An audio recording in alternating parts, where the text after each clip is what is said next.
Looks so beautiful, man. Come on now, gorgeous.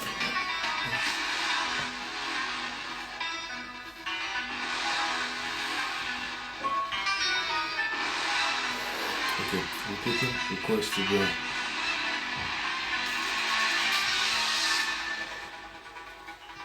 Yeah.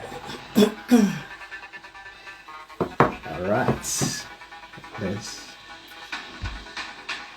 That's what TikTok said. Yeah. Yeah. So who will press that one? Is that the first one? No. Who can be waving for you? That's a bit challenge here now. The distance.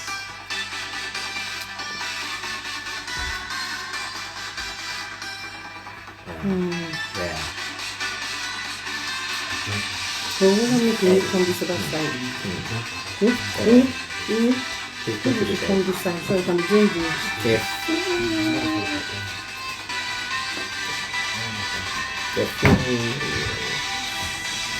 Hello. Hello. By Adam. Hello, Jagishola, thank you. Hello, by Adra. I know her. That's Bisi.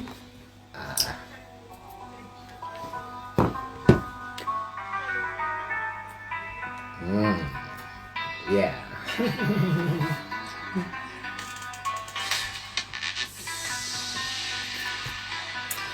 It's so good to be here. I'm excited today. Woo! The second Dele Uwa Talks Read.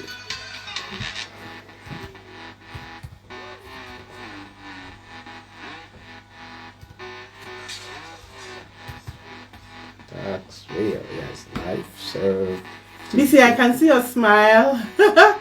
Thank you for joining. okay. And again, this life. Not yet. Not yet. I can see your smile. Thank you for joining. Let me move this.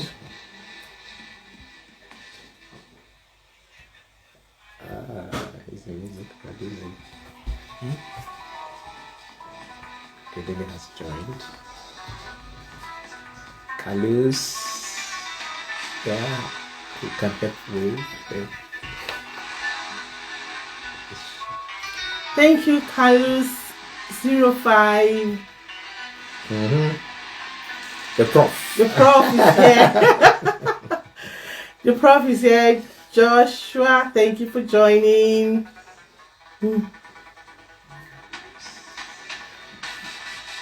Wave. Up. Ivy Girl, thank you for joining. Can you just put on in the comment section, tell us where you're joining us from? Yeah, I think it's important. Thank Ivy you Girl. for joining. Ivy Girl, thank you. Maybe we should stop the music and then. Yeah.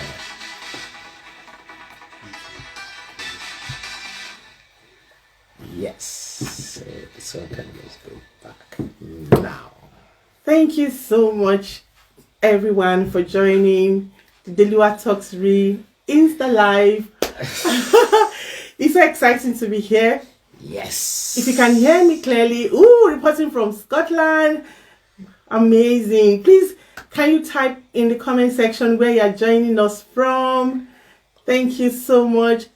Pepperish plates or pepperish plates. Pepperish. Pepperish plate, yes. Like something with pepper. Pepper. Wait. Pepperish plates, thank you for joining. Can you please put in the comment section where you're joining us from?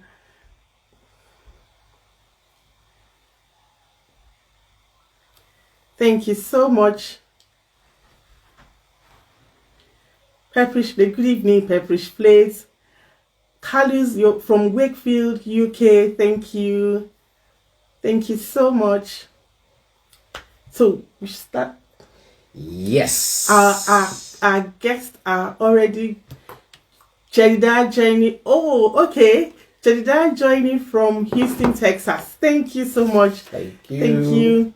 Thank you. By Adrot, that's BC joining from Mauritius. I mean, this is a global audience. Thank you for joining. Thank you so much. Kunle 1004, thank you for joining. Please tell us where you are joining from. I think we should bring. So we're not going to waste time. We'll bring in our guests right away, because we have a lot to delve into. But before we do that, let me just do a little bit of introduction. My name is Uwa, and I'm Dele. Yes. And together we are Dele Uwa Talks Real. And on this channel, we talk about marriage, talk about relationship, we talk about, wholesome content that will make your marriage more enriched, more blissful and happy. And today, we are kicking off. Yummy. So, Bemi Sola Busari from Sheffield, thank you. So today we are kicking off on our Marriage Still Works series with this amazing couple joining us all the way from Canada, and they are here already. So we're going to bring them, into the live program, and they're going to tell us their story. Yeah. I just want you to be expectant, have an open heart and mind, and because we know that this session is going to add a lot of value to your relationship and to your marriage. And really, our objective is to let people know that what? Marriage still works. Marriage still works. I know we get a lot of narrative out there that, you come to social media and you see, probably the first news, Kunle 1004 joining from Kent, UK. Thank you so much. Victoria, thank you. Ima for Impact, thank you for joining. So like I was saying, we see a lot of narrative, and we hear a lot of narrative rather, and we see a lot of news on social media that seems to shape our perspective and narrative that marriage is trouble, marriage doesn't seem to work anymore. But we are here to let you know that there are a lot of working marriages, blissful marriages. Yep. And our guest couple today is going to shed light on how they've been doing these amazing feats, okay? So we're going to bring them in right away. Okay. Is seeing you shortly or now.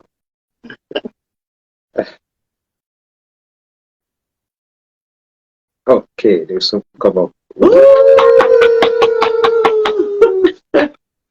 So good to see you, Prof. Can you hear us? Can you hear us? Yes, we can. All right. Fantastic. Fantastic. Thank you for joining. Thank you for agreeing to be here. We know that today is going to be an amazing day. So we'll dive straight in because we know that we have people logging in, and they're looking forward to hearing your story. They're looking forward to hearing how. You've been married 23 years, and we know that 23 years haven't been all. It's not. All rosy. And 23 years is not a small, like some people think. It's not a small matter. feat. Exactly. It's not a small feat at all. So, do you want to? I think I've seen so much of the talking. Yes. So I would say thank you so much for joining and accepting this. These are people we highly respect. Sister Bose is certified. Is a certified counselor and marriage and coach, and she operates at a global dimension. Yomi is The Prof, and human resource professional at the highest level that you can ever imagine. We have them both here. And we are so excited and delighted to have them with us. And the whole idea of this is that we say marriage still works. And we promise you guys that we'll be bringing in people who have actually tested the water. They've come through the journey and they've had experience where they can just simply come and share their story. It's not my story, it's not our story. We share a bit of our story in a couple of videos that we've done before now. But here we want to showcase people, just like my wife has said, it's better we start talking about working marriages. Yes. And that's why we are having both of them in our midst today. Thank you, Bose. Thank you, Yomi. Thank you. And you're looking so good together. Thank you for having us. So let's dive straight in. I love romance. I'm a romantic at heart. Mm-hmm. So tell us, how did you meet? When did you meet?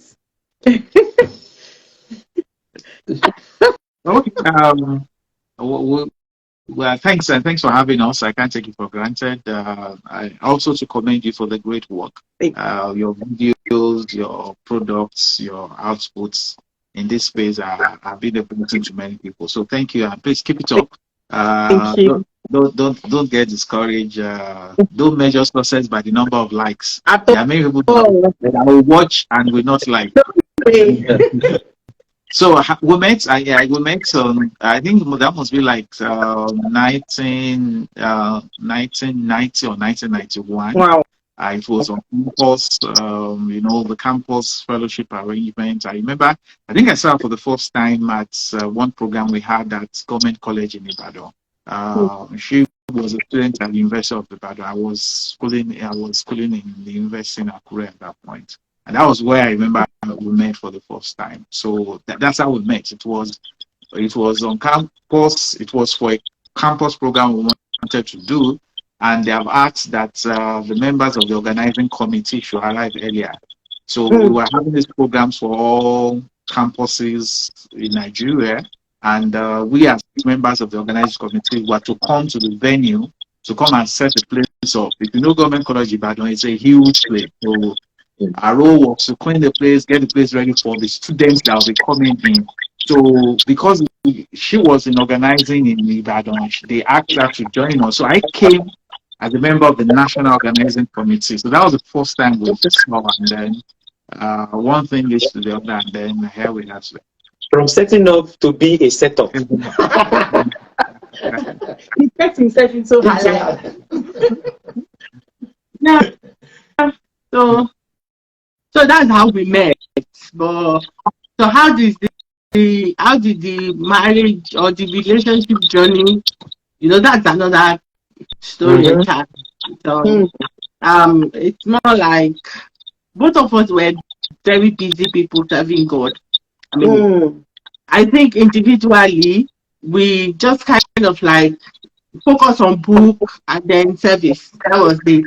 On my campus, that's me. Just book and fellowship. His own on his campus, book and fellowship.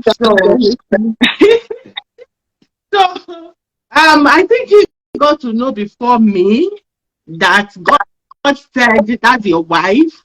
I mean, I wasn't hearing. I didn't hear that early, but we were led. Our story is the maybe a little bit unromantic type of story.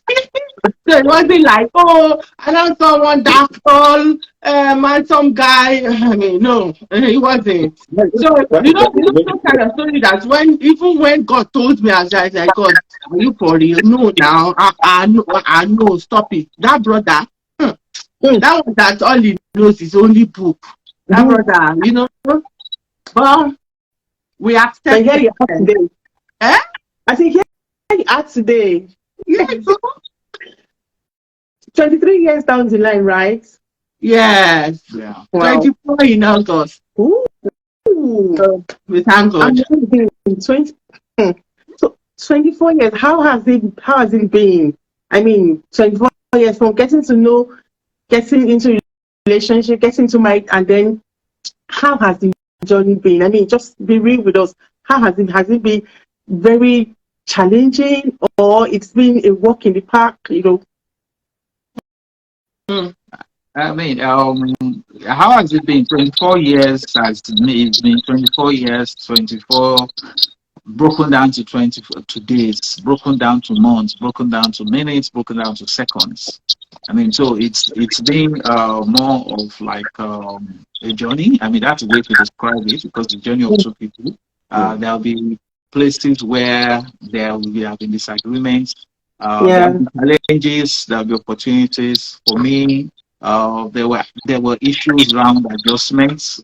My goal in life initially was not in that dimension. Actually, when I was on campus, I had, and for example, I had an objective, for example, that I wanted to graduate with the first class. Hmm. I had 3 major assignments on campus. I was the president of the fellowship. I was coordinator of Joint Christian Fellowship. I was a campus politician, and I wanted to graduate with the first class. So what was clear to me was that if I get engaged, I won't get the first class.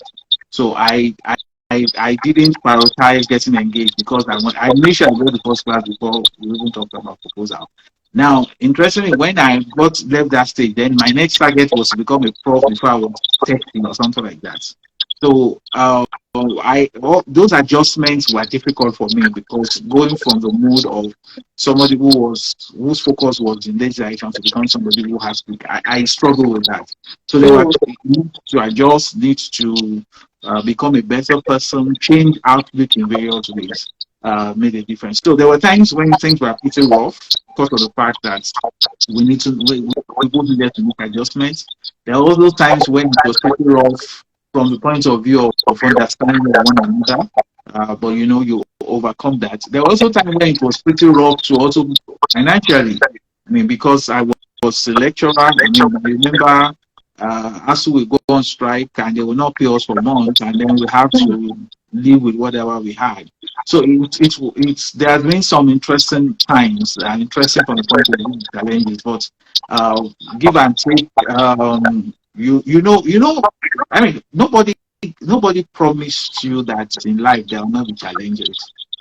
So it's part of what defines life.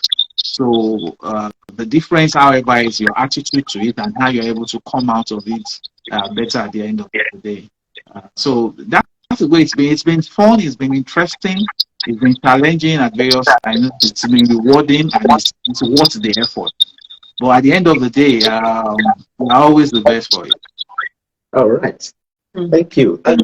If you have to narrow down, because I know you rolled out series of challenges, I had financial, I had adjustment, I had career paths. I don't want to engage so that you don't miss out from having first class. That means understand how this thing used to do somebody, because when I got engaged, I know stop you from having first class. You already graduated before. What I meant was that I know how this thing pulls one's heart. When you are really in it. And I thought you were trying to say that. So that's when you can have first class. If you wanted first class, it don't mean that it make you get first class. Because of what you. So you wrote a series of challenges, maybe because we want to say the lower talks real. We always want to make it real, want to make it practical. Maybe we can have one scenario or possibly 2 scenarios where a particular case and how you actually navigated through that challenge. If it can be 1 scenario or 2 scenarios, whichever one you are more comfortable with to share. See, let's do it. I would suggest that Prof will say 1. Something. I mean, look at. Let me rephrase the question. Sorry, have you ever had challenges in your marriage? Both of you look very good together. You look like the model couple. But have you had challenges that made you feel like, maybe I made a mistake, or maybe I should just quit this thing, or this marriage thing said it's too tiring, it's too stressful, it's too tasky, it's taking too much out of me. So if you can give us like 2 scenarios, but I want to hear one from Prof and I want to hear one from Bose. Yeah, that's a fair play. Yes. Okay. So for me, were there times that I felt I should quit the marriage? No. So so I never got to that point where I'll be like, okay, maybe file for divorce. I mean, like, no. Divorce was never on the table. It was never an option. So It didn't happen. Okay, but what happened? Oh, times where you'll be like, oh my God, how did I even end up with this guy? Like, Yes, that's all we want to talk about. God. So what did I do? Because I obeyed you, God. You know I obeyed you. You told me this is my guy, he's going to make me happy, and none of those. And I obeyed you. Is this what I get for obedience? You know, so there were times that maybe when I felt my needs were not being met, you know, like this guy is not getting me, he just doesn't understand. He's so caught up in his own world, very disconnected, you know, like not emotionally available, kind of like in his own world. And then he just feeling like, I'm doing my best, I'm not fighting you, I'm not beating you, I'm not committing adultery, I am not. And so what else? What else am I supposed to do? Okay, he's supposed to even understand. Like, he doesn't get it. So for a long time in the marriage, that was my own frustration, because it's like, you know, when you are married to somebody who just felt, as long as I am doing ABCD, we are fine. But you know that you are not fine because you want XYZ, and those XYZ you are not getting. So when the needs you have and what your partner feels are your needs. So I had issues with that I have to always go back to God and say, God, you told me to do this. Why am I not, you know, really happy here? So that's one. And also for me, at some point when I had delay having a child, that was a very difficult period for me as an individual. It may not, I mean, because in a marriage, when you say couples should share their story, what impact what one person struggles with, or something that shakes that one person may not really affect the other person that much. Just for you are looking for a child. I quit my job as a petroleum engineer. I said I have to follow husband. Husband didn't want to live in Port Harcourt. Okay, I followed husband, came to Lagos. I couldn't get a job. So career frustration. Then you want to have a child and you can't have a child. And it's just like, what all this?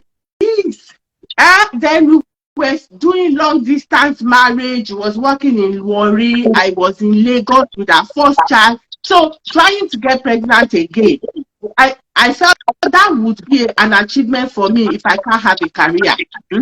So that wasn't coming. Career wasn't coming. And then my husband wasn't getting it. So I was frustrated a lot during that phase. And then we quarreled about parenting of our older child. I will take out my frustration on the boy, beat him with slippers, beat him. Then you say, you're beating him too much. I said, no. You know, so if we had argument, it was about how to raise the child. So that first 5 years, for me, those were the things I went through that I just thought it just did not get, you know. It was just up in his own world. Very frustrating for me. Wow. So I want to ask a follow-up question. You raised very interesting topics. There were emotional disconnection. You had delay in childbearing. How long did you have to wait before the child came along? So between our first and our second is like 5.5 years.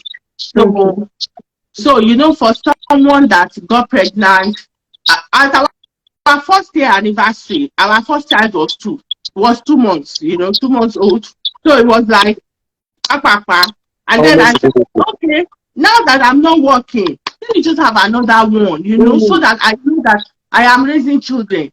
Oh, you don't have job, you cannot make baby, You don't have And you money. cannot I back. to go on strike. I opened a small shop in one corner street in Ojoju. I was selling fish and zobo in bottle. I mean, like it was that bad. Wow. So it was tough. There was financial strength. There was career not being fulfilled. They're not really getting what you want. And that was the first 5 years. I mean, maybe like I need water. Yeah, yeah. Thank you, sorry. So like the first 4 years, so it was tough for me. But the boss was never, I mean, like the boss of no. It's just whether it's through. Thank you. Thank you, Prof, for getting her water. Oh, Yes. So So what I was going to ask. So how I know that was early years, or yes, between the first and the first 5 years. Now you're going to your 24th year. So I'm sure it's not only me. I'm sure there are a lot of people in our audience asking. So those first 5 years and now, how did you manage? How did you resolve? How did you navigate? So the question is, so are you still managing those issues now, or would you say your marriage has transitioned from those years of struggling that you are now enjoying your marriage full-fledged? yeah. Things have changed now. So, as for the childbearing thing, God eventually did it, and then I got my wish for him that time. Having one child was okay for him. In fact, when we were getting married, so how many children do you want? Say one. He said you wanted one. He said so that it can show that the Bible says be fruitful, Abby, that he is fruitful. It's okay like that. No point for in that dimension. Just be fruitful. One. I said, one. Okay, let's do two. Then we agreed. So when two wasn't coming, he was fine with one. So it wasn't bothered. It was okay. So it was my cross to bear because he had the one that wanted to. So without God answered my prayer and I got to. In terms of career, I mean, it was difficult. I had regrets. Why did I leave my job?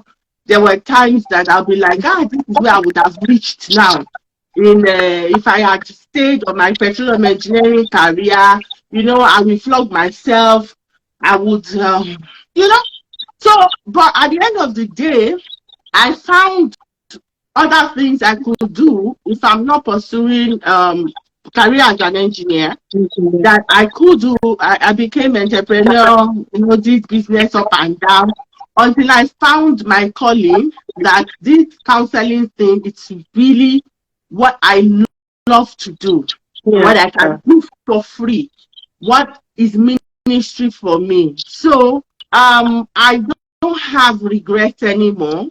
And I mean, financially, God rewarded my sacrifice of leaving my own job to, to saying, let me stick with marriage, because I really wanted my marriage to work. There was no history in my family of any marriage that worked up until that time. No history. And I just wanted to be the new ancestor. Even that time, I didn't know that terminology, but I just knew that I was going to give it what it takes for this marriage to work. So if it is my career that was going to be a stumbling block, you say it will not stay where I was working. I said, no, I released the job. I mean, it was that simple. Even though the salary, my salary was far higher than his own then, but of course I let it go so that I could stay with that marriage to make sure that I gave it whatever it takes. And God honored the commitment and all the sacrifices. So things are way, way, way better. And we both grew through all of those experiences. We grew, knew that, okay, so, some things can laugh at now and say, that time So you probably what? wouldn't have done that. But So what I would say is, I'm just I'm picturing it in my mind now and asking myself, there might be people who will experience similar situation where it looks as if someone's own aspiration is overriding the other person.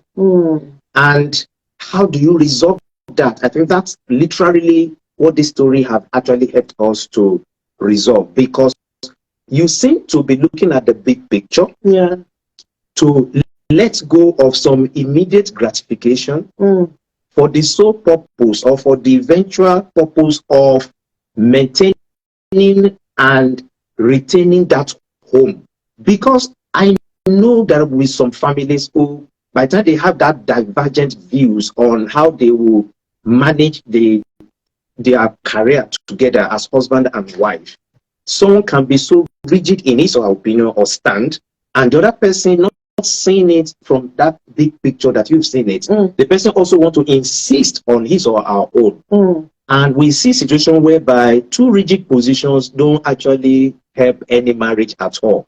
And that's why we see that we can see that collaboration are taking place with this story you've given now.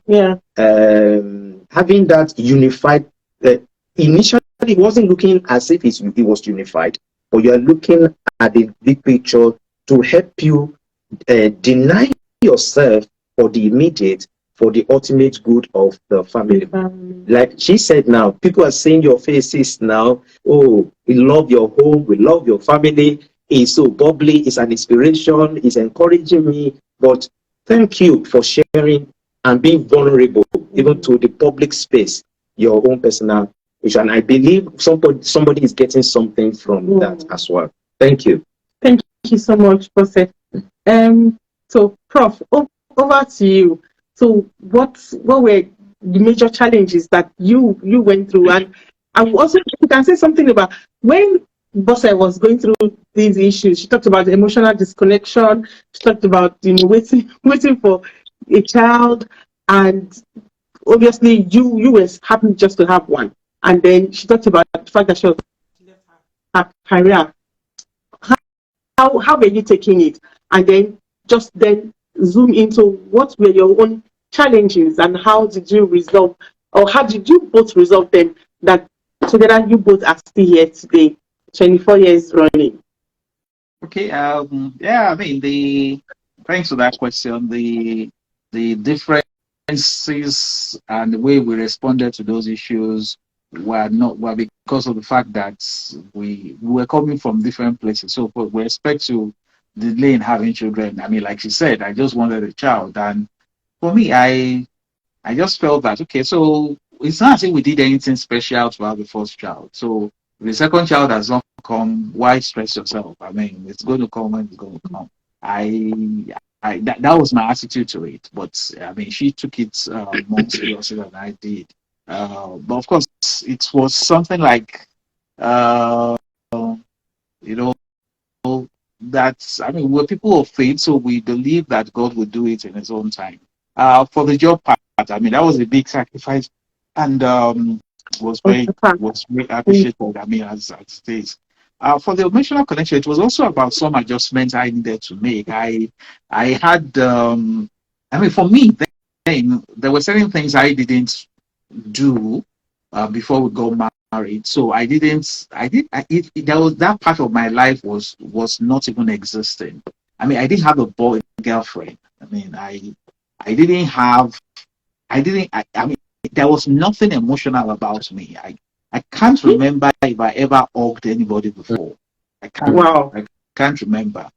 I mean, I remember there was one time somebody asked me that he's afraid. I mean, it was in secondary. I said, he said, no, I'm afraid. The guy was going to lead. It was the lead debater in my school, so he was going to debate the next day. It was the final for your state. So he told me that he's afraid. I should encourage him. So I told him, what does that mean? If you're afraid, don't be afraid. Why should I encourage you not to be afraid? You are the one that is afraid. You decided to be afraid. How do I come in? He said I should say something positive. I was like, what is the positive thing I need to say? Don't be afraid. you know you should not be afraid. Just don't be afraid. So that was the kind of person I was. If you had a headache, I will take a Panadol. That's all. I mean, my saying Pele does not cure. Pele is not an analgesic, right? So that was the kind of person I was. And so the emotional part of adjusting to be married was a huge adjustment to me. I mean, there were things I really wasn't prepared for. It wasn't totally part of me. I mean, for example, let me tell you something as simple as if I was sleeping and you touch me, I'm going to wake up immediately. So that's you sleep with somebody on the bed and your body touches. I won't sleep. And you're going to get married. Yeah. And we got married, and I was still like that. So if anything happens, then maybe she turns. And then you thought because I wake up. Then you move. You will keep moving until you will almost be falling out from the bed. God. Hold him. So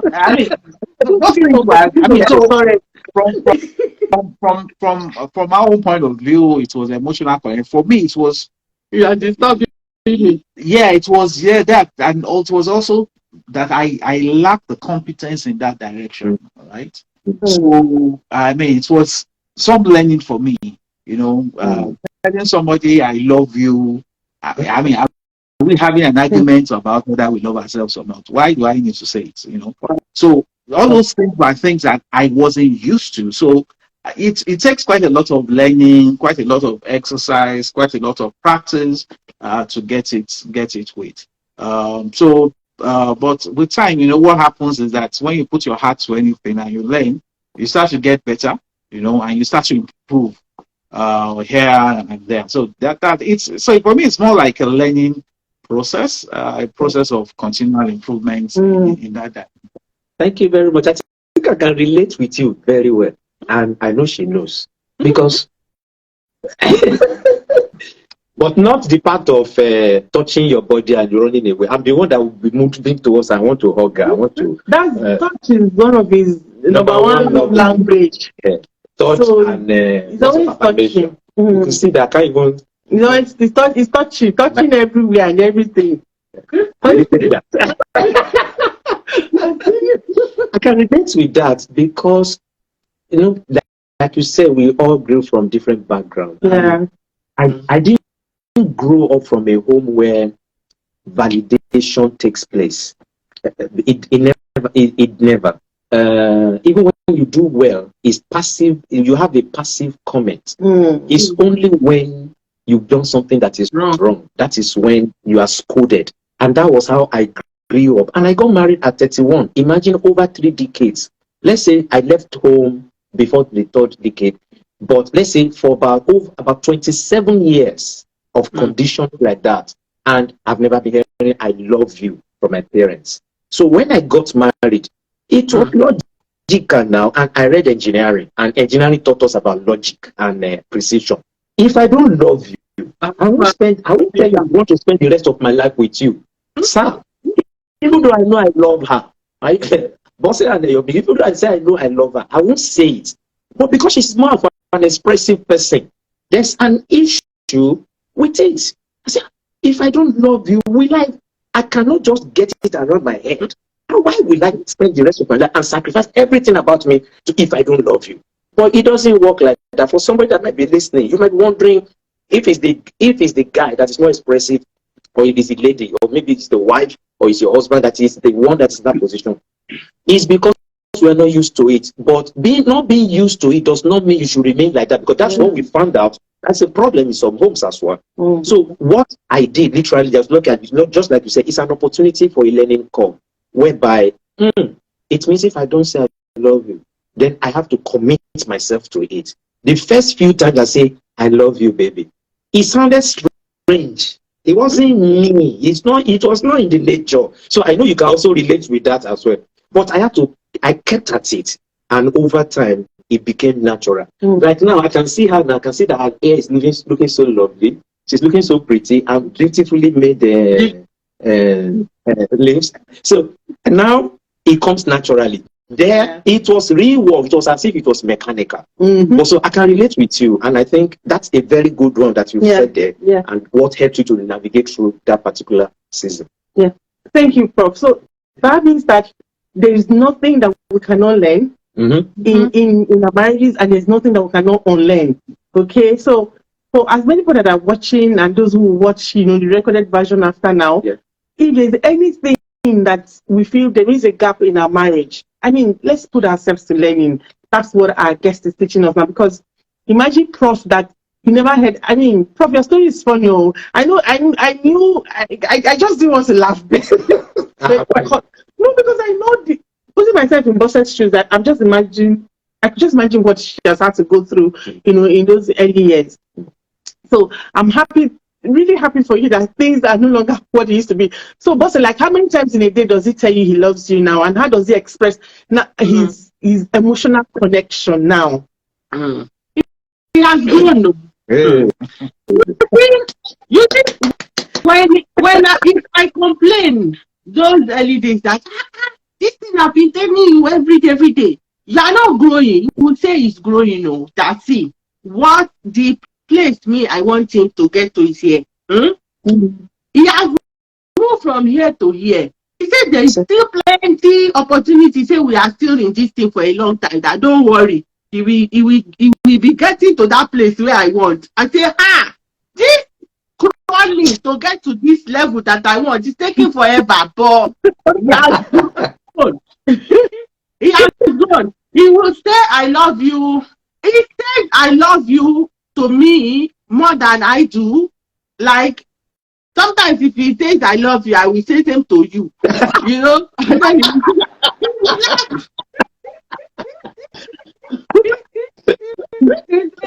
love you. I say thank you. So he says that. Then like, are you okay? Are you? Like more attuned to me now. As a couple, there is you being attuned to your partner, like you envisage the need. You can look at your partner and kind of know what your partner needs. So I can say the connection is there. It may not be as touchy, but it can tolerate. You can tolerate my touch now. Yeah, it doesn't keep. Moving away and the end of the bed to almost falling. Not that I will say, am I smelling? Why is he running away? Like, why would somebody be running away? But and communication really helps when you understand, because that I really had issues with that. You not wanting me to touch you, because me, I am gone. Body, I grew up with my grandma, and please don't interrupt our guest. You are going body too. Thank you. I lived with my grandma, and I used to stay with her on the same bed, and that was I grew up cuddling to sleep. I now married somebody. You cannot cuddle. If you cuddle him, he will not sleep. So when I realized, we talked about it, that say it's not that he's running away from me, it's that when somebody's body is touching him, he's not going to sleep. Okay, then we found a solution. Okay, I will cuddle, then I will let you be later. We release you so that you can sleep, because it's not also good for him if he's not sleeping. So talking about all those differences, it will help. Don't just get angry and say this is how this problem will always be. People, be committed to growth in your relationship. As long as you are growing, you will get better. And mind you, if in your first 5 years you are struggling and both of you are still like in your 30s, you still have 50 years to go. More than 50 years to go. So if you look at the big picture in terms of where you are still headed, you see that time is still very small. And that's why investment, you will talk, and then you will learn, and you grow, and then you begin to enjoy the many decades that still lies ahead. Thank you so much. I was just taking down notes. I mean, I'm taking a lot of notes as you're talking. One thing that you just hit on the head now is let's give room for our partners to grow and mature. So let's have realistic expectations. So yes, I want my partner to move from A to Z, but it's not going to be automatic, okay? It's not going to be zap and he's in Z. So let's give them room to gradually move from A to B to B to C to C to D until they get to where we really desire for them to get to. And let's not forget that change is both ways too, really, right? Yeah. Because if you want your partner to change and meet those emotional needs, like you were saying, you also need to change and be mindful of his or her own emotional needs. Thank you so much. So I think before we go ahead, if you have a question, because somebody asked earlier, somebody put it in the chat room and asked that, are we going to go to ask Prof some question? That's exactly the way the person put it. And I said, yes, that there will be time for question. And watching our time, we want to make sure that we don't stretch the time too much. We'll soon be getting to that bit. Soon getting to that bit. And so if you have a question, if you're watching, if you have a question, you can just put it in the comment section so that we can pick it up from here and we can use it to ask them question. And whoever you want to direct the question to, you might as well just indicate. I love that bit. You illustrated it because sometimes we always tell people to, and my wife retreated and emphasized it very well. Expectation. Don't put up an unrealistic expectation. If the person makes progress, let us celebrate it. And appreciate, because one thing we realize, we expect somebody to change within a short space of time. Like I said, I got married at 31. It won't take me, it will be more than 1 year for me to adjust in certain areas that she doesn't like to the point she wants it. In fact, for a lifetime, there are few other areas that I might not be able to change to the level that she wants or to the level that I want. So we have to be very realistic with our expectations. But what we normally say is there's a need for compromise. But in compromising, it's not about compromising the fundamentals of your marriage. The values, the kind of beliefs that you are holding on to strongly, the values that you have, not that you have to compromise that, and that will be a big one. Thank you very much. So while we're waiting for questions to come in, so I know Bose said she's not the fun type. So I want to ask, who is the fun loving one between the two of you? What's the game of fun? I mean, fun, anything that, what do you interpret as fun, Prof? Anything I describe as fun is fun. So fun is relative. When you talk about fun, is the one that has the award in this house of opposite of fun. No fun at all. So if me, I'm saying that I'm not really like a fun person. Oh, I am the fun person out of the two of us. He's very boring. Yes, boring. His idea of vacation is to sleep in the house. Yeah, just sleep. Should I expose some people?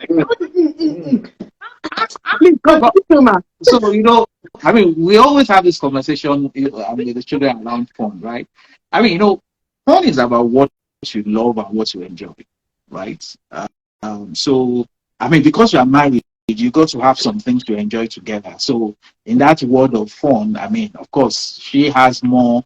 There are some people whose quite a lot of fun and happiness is very outside of them.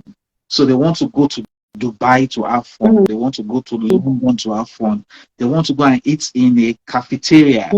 I mean, for me, my own definition of fun, which people like this do not accept, and I'm okay, is that you are the fun factory is inside you. So why should I travel to go and do vacation? Why? What am I looking for? If I want to go and visit Dubai, it's because I want to go and see the buildings. But if I want to have fun, I'll just go inside my room and lie down on the bed, take a book or read online. I'm okay personally. However, because you are in a family, and everybody's definition of fun is different, you can't insist on other. So you have to go alongside there. I mean, so so for example, some time ago we went to eat. I don't like going to those restaurants where, for example, they will tell you to order and then the food is not coming in the next 5 minutes. That's why I like to eat in the house. So I remember this one that was taken away. I was tired. I was frustrated, because for me it's like, we are hungry. Let's just eat.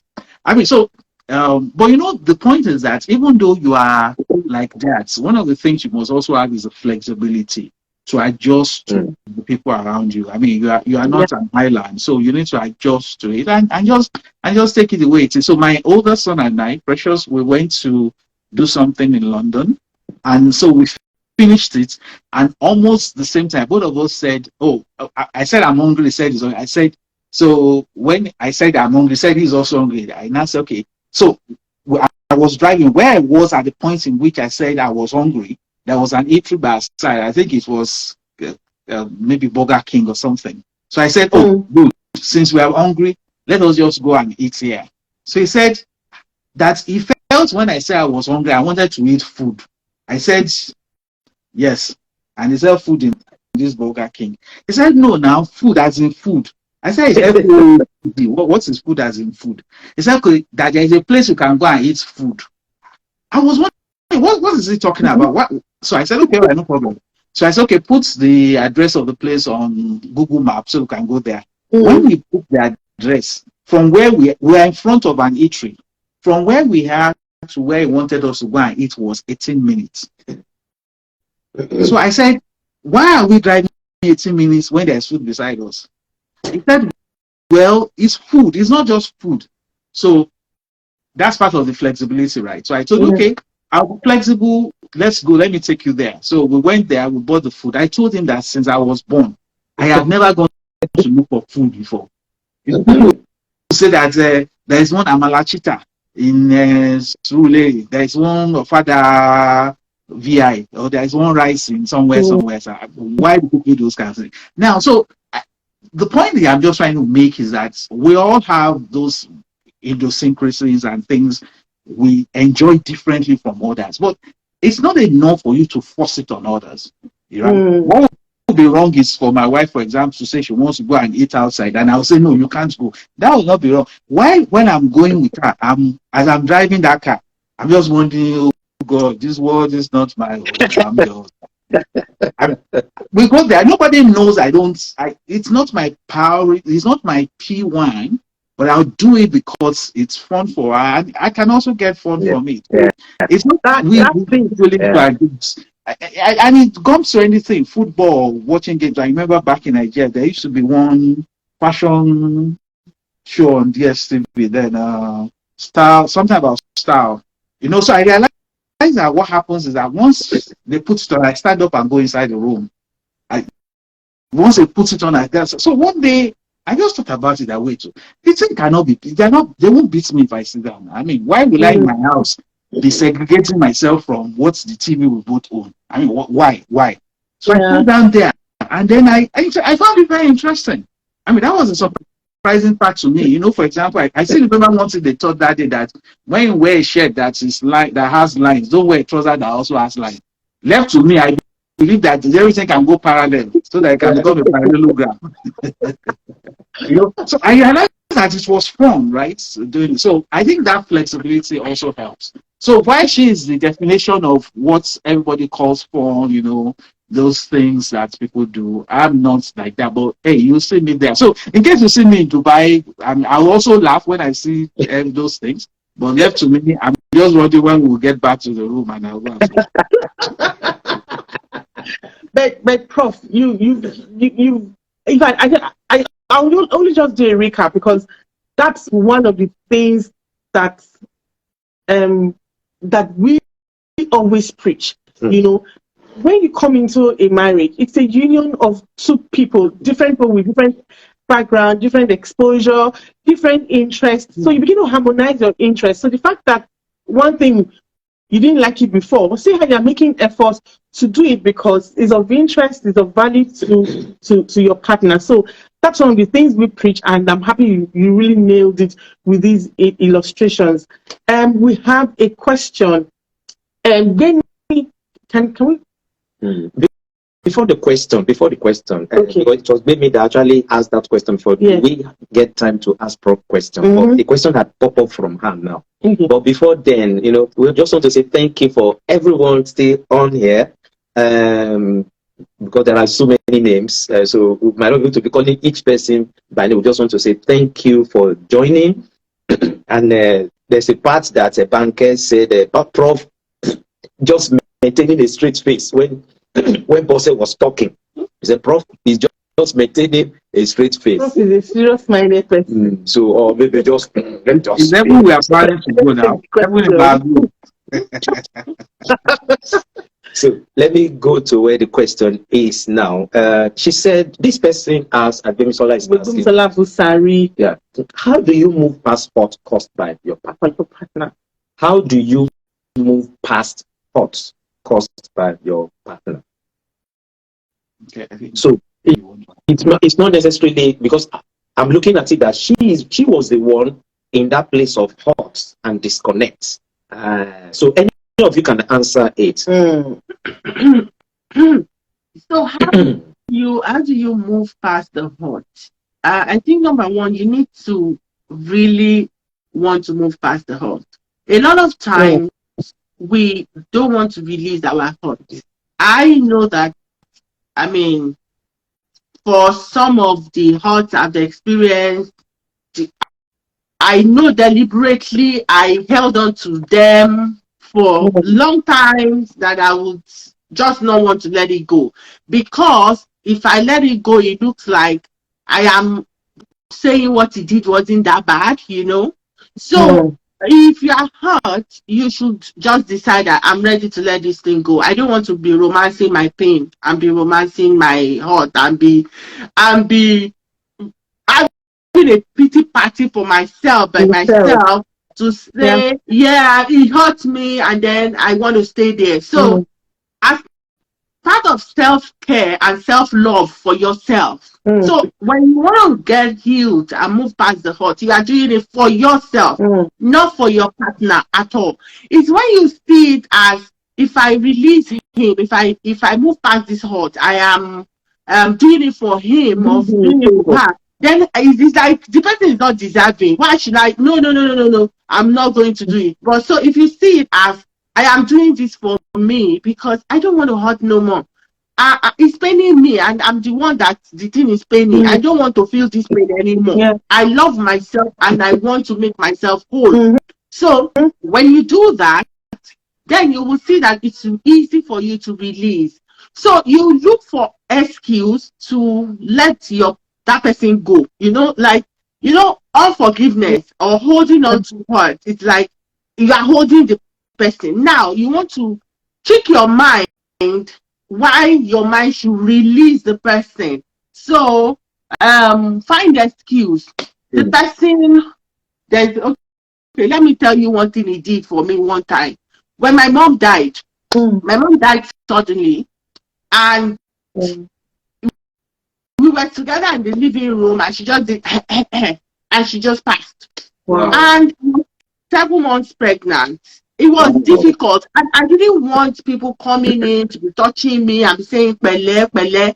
So I just went into this caretaker mode, dry eye, like I'm okay, kind of. So we did the burial 2 weeks after, and then the following morning after the burial, I woke up and I was crying. That was the first time I was going to cry after she died. Wow. So my husband said, "It's okay now. It's your mom that died. It's not me now. And it's not our child. It's okay." And I was like, what? My mom died, and you are telling me not to cry because it wasn't you that died. In fact, that it traumatized me. And for a long time, I was just like, somebody not just get it. Those were the days of emotional disconnect, So that thing, I held on to it for many years. Like, how dare you? How dare you? So after I let it go, I told myself, so that it didn't say that because it didn't love you or it did not care. It said it because it was just completely ignorant. And it's okay for him to be ignorant, because there are things that me too, I was ignorant, It's not, you don't know what you don't know, So it just didn't know. And so I kept assuring myself that he didn't do it out of, that he wanted to hurt me. Malicious intent, yeah. He just didn't know. So preaching that to myself made it easy for me to let that hurt go, and then for me to be able to move on. So find an excuse why that person must be released. Find that excuse. Pause a bit. So I'm just kind of, I just want to add, what if that person consistently does it? So, for example, a cheating spouse, he cheats today or she cheats today, and then they come back and you're willing to forgive, but they keep doing it, and you get so hurt to the extent you don't even know how to forgive, you don't even know how to move beyond. Can you kind of take it from that perspective? So for someone that is deliberately, consistently hurting you, cheating or abusing you physically, abusing you verbally, abusing you emotionally, like the person just consistently does it. So it doesn't qualify in the same example that I have given. So because the proof of repentance is a changed attitude. So you cannot be saying, I am sorry, and you never even make no effort to change. Like nothing is changing. That's manipulation. You are not sorry.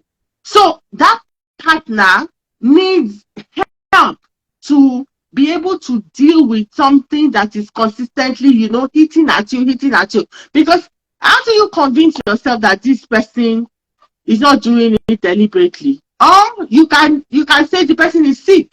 So let's say in the case of somebody that is physically abusing you, the person has anger issues, and the person is sick. The person needs help.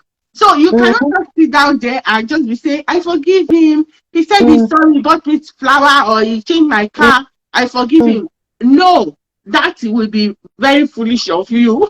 Please, if anybody is in that type of situation where you are actually in a very toxic relationship, and the perpetrator of this offense against you consistently tell you, I am sorry, that is not a good situation. So you need to speak with professionals and seek help on how to really navigate that. Yeah, thank you so much. Thank you. So our time is it's 8 o'clock already. They say time flies so fast, so you're having a great time. And it's 8 o'clock, but we're going to quickly, wrap this up. So just one more question, from me. We've talked about how what you do for fun, but though I'm not sure that was fully answered. What do you do for fun? But now we've talked about, the things, how you navigated from those early years, the emotional disconnect, and all the things, wonderful things you've talked about today. Now, can you quickly address if perhaps anyone here who is going through, or whose marriage or relationship is going through a turbulent period? What would be your advice for them? Okay, for anybody who is going through a turbulent period, maybe the first thing I would just want to say is that we identify with you at various times. People go through turbulent periods. It's not the same kind of turbulence. So we can't say, oh, everybody has this.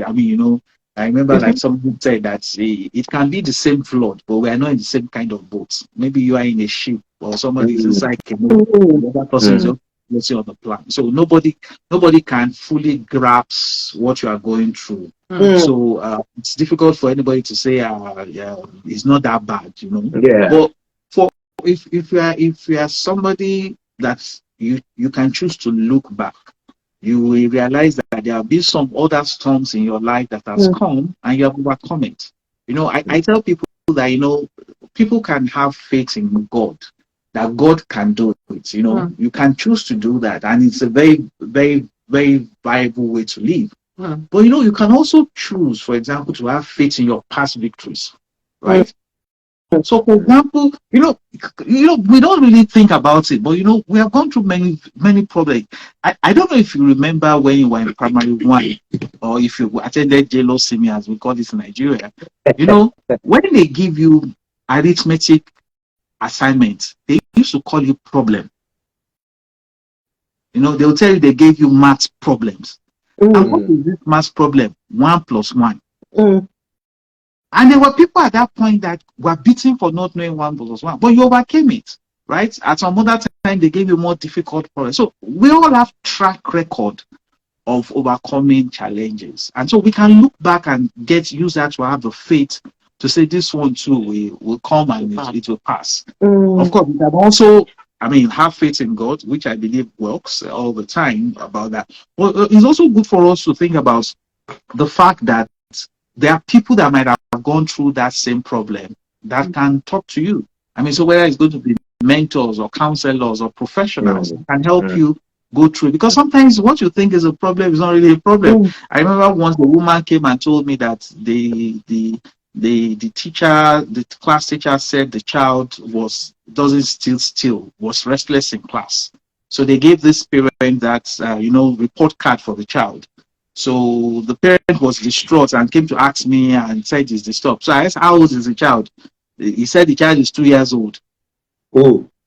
I said he's 2 years old. They said, we not say. I said, honestly, if they said your 2-year-old sits still in class all the day, then you should be crying. Exactly. He said, hey, is that the way they all behave? I said, have you heard what they call terrible two? He said, what is terrible two? I said, just Google terrible two. The person said, oh, so it's consistent with that age bracket. So in that case, that person was able to leverage my own experience at the end of the day. Maybe the other thing to again say is that don't try to let the problem go bigger than what it is.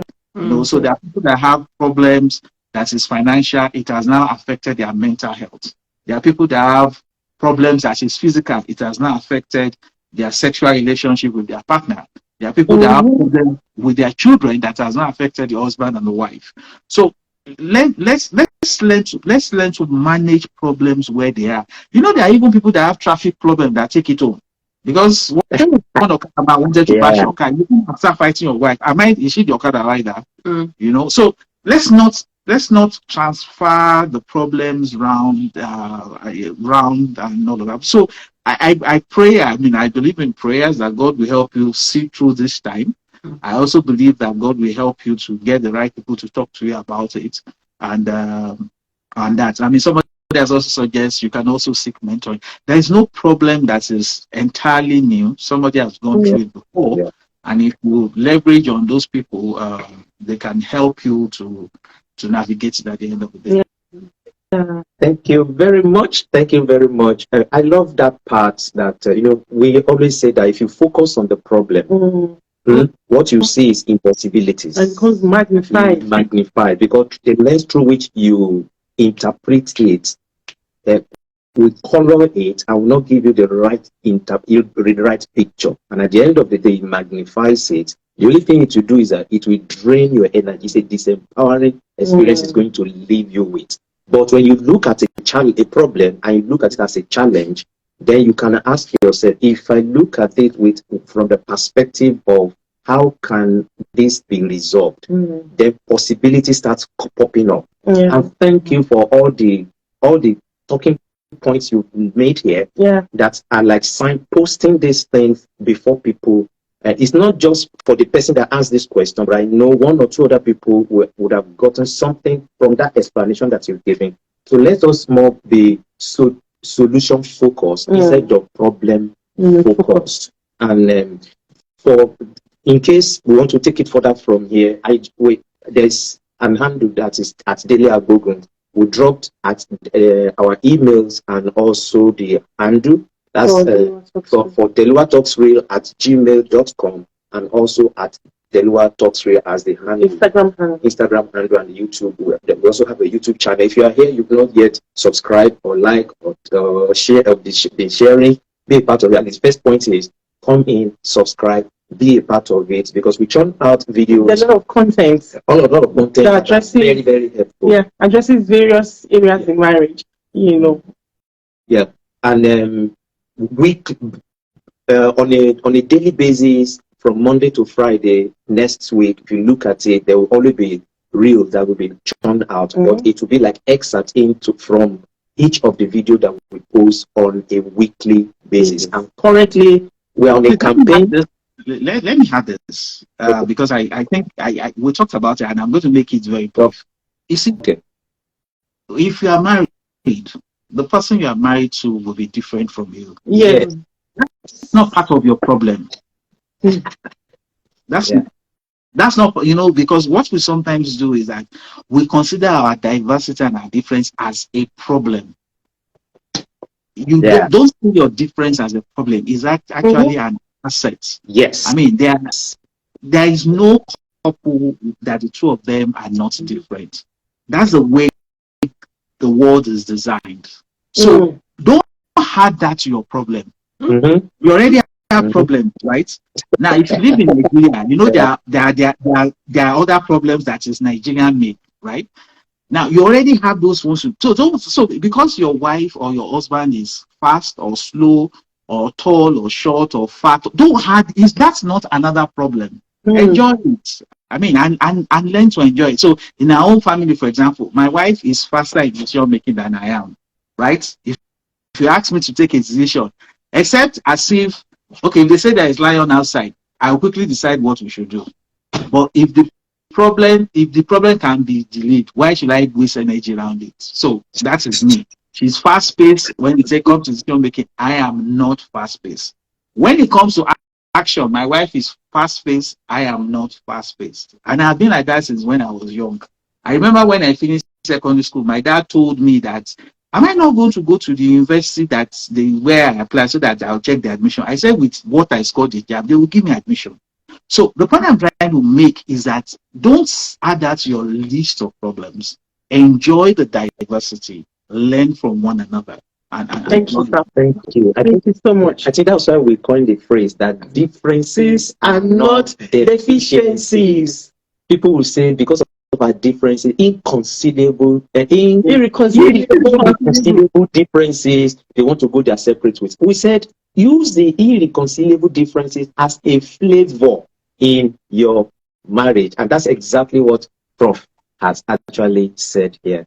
Thank you so much. This is 8:11. It's just something that I don't know if we can briefly, Prof and Bose, would you say that being together for 24 years now, or almost 24 years, has this marriage added value to you, both of you? 30 seconds. Yes, now it has added value. Life is better done with somebody that you love and somebody that is your friend. So going through life alone can be tough. So when you have someone that you have said, okay, let's do this life together. I mean, like that. I mean, and the person is also committed to the same cause. I mean, that's an achievement, and it's something that is of great value. So yeah, it has added value to me. Yeah, it has added value to me. So I mean, in various ways she has mentioned, it has also added physical values too. I mean, I wasn't looking at this. So I mean, it's you know, people don't want to accept it, but marital relationship is the highest form of friendship, and everybody has to have friends. So if you have a friend that you know is eternally committed to you, why are you always about? It's just the best of the world. So when people say, I don't want to get married, I say, okay, but I'll keep my friends. You don't really just know that marriage is taking one of those friends and putting on another level. So marriage is very, very, very profitable. And it's, again, like Sister Uwa said initially, it's not everybody that is divorcing. You know, everybody will be saying that certain percentage are divorced. It's not true. I mean, do not be deceived. You are alone on your own pursuing this divorce ambition. I was actually checking the data for Canada. Divorce rate in Canada is less than 20%. Wow. In Nigeria, the rate for men and women is less than 5%. In Nigeria, that's what the data shows from government. I'm not saying people are not going through tough times, but it's not the majority. Yeah, all of us are doing it. You know, last week I was talking to my wife. There's a gym close to our house. You know, I used to wonder how many people go to the gym. Then suddenly I realized that you are the one not going. You know, people are gymming. The gym is always full. Every time you go there, where are these people coming from? So thank you so much. Thank you so much. It's been so beautiful talking to Prof and Bose. Thank you for being here. You raised so many points, so many lessons for us to learn. Looking at the big picture, be willing to put aside some of your desires for the present while you look at the big picture, because you know that eventually it's going to pay off, especially when you are married to the right person. Okay, and for everyone who has stayed on till now, a big thank you for staying on. You know, thank you so much. We see you. Thank you, Bemi Sola Busari, for the question, and for everyone who has posted. Because your comments, your likes. And Vita even say we should leverage mentoring actually. Actually, yes. Yeah. Thank you so much. Jadishola is saying thanks to Prof and Mr. Bose and the Agboguns. Thank you so much. Thank you, everyone. So I think give the closing words. Yes, I want to say that the next edition is coming on the 10th of June. 10th of June. But you are not waiting till 10th of June. There's usually a content that goes out every week. Yeah. And from that same content, there's a reel that is cut out of it for you to see some of the snippets 5 days in a week. So you might want to just do well to follow Dele Uwa Talks reel.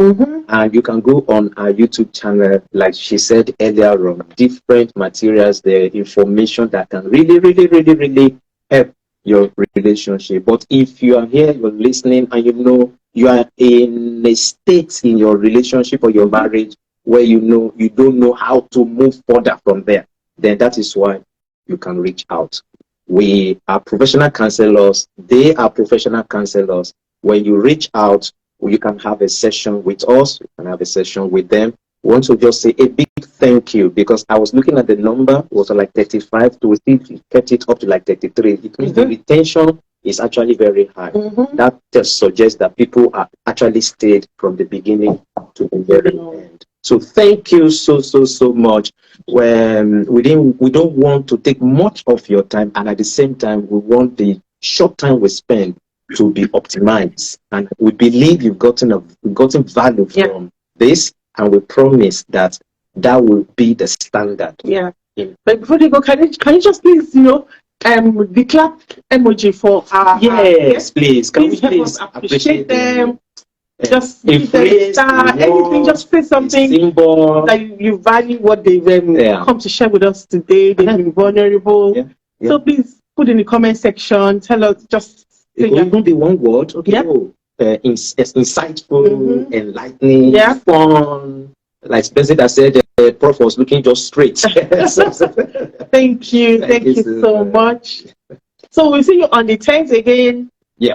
You won't believe the couple that is coming on the 10th.